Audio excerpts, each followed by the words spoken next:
बहुत से लोगों के लिए खुदा का जन्म 25 दिसंबर को हुआ था, लेकिन हमें खुदा का एक रूप 24 दिसंबर को एक दिन पहले ही मिल गया था, मोहम्मद रफ़ी साहब के रूप में। 1960 के दशक के आखिरी वर्षों में दौर बदलने लगा था। कई लोगों को लगने लगा था कि मोहम्मद रफ़ी साहब की पीक ईयर्स अब धीरे धीरे ढल रहे हैं और किशोर कुमार जी के युग की शुरुआत हो चुकी है। लेकिन आराधना से पहले राजेश खन्ना जी की एक फिल्म आई थी, राज, और उस फिल्म में एक गीत था, अकेले हैं चले आओ। कभी कभी जिंदगी को गानों के बोलों से बेहतर कोई बयान नहीं कर पाता। मानो इस गीत के जरिए खुद रफ़ी साहब कल्याण जी आनंद जी को पुकार रहे हों।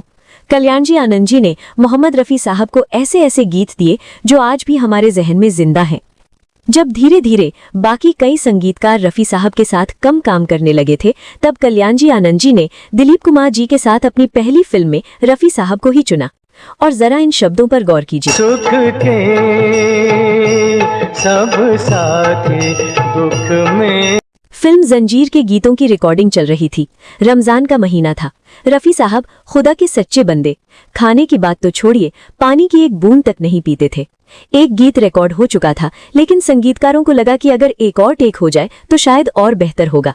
भूखे प्यासे रफ़ी साहब से ये कहने में सब झिझक रहे थे। आखिरकार मशहूर गीतकार गुलशन बाबरा जी ने हिम्मत करके कहा, ये गीत फिल्म में फिल्माया जाना है, अगर एक बार फिर रिकॉर्ड हो जाए तो मेहरबानी होगी। रफ़ी साहब मुस्कुराए और बोले, गलती मेरी है, मैंने अमिताभ बच्चन के किरदार को ध्यान में रखकर ये गीत गाया है। आपने बता दिया, शुक्रिया। मुझे पूरी वॉइस थ्रोइंग बदलनी पड़ेगी। गीत फिर से रिकॉर्ड हुआ और वो गीत था, दीवाने हैं दीवानों को ना घर चाहिए। रमजान का ही महीना था जब खुदा का ये बंदा खुदा के घर लौट गया। लेकिन जैसे उनके गीतों के बोल थे, उन्होंने जिंदगी भी वैसी ही जी। जिंदगी तो बेवफा है, एक दिन ठुकराएगी, मौत महबूबा है, अपने साथ लेकर जाएगी। मर कर भी जीने की अदा जो दुनिया को सिखला गया, वो था मुकद्दर का सिकंदर, मोहम्मद रफ़ी।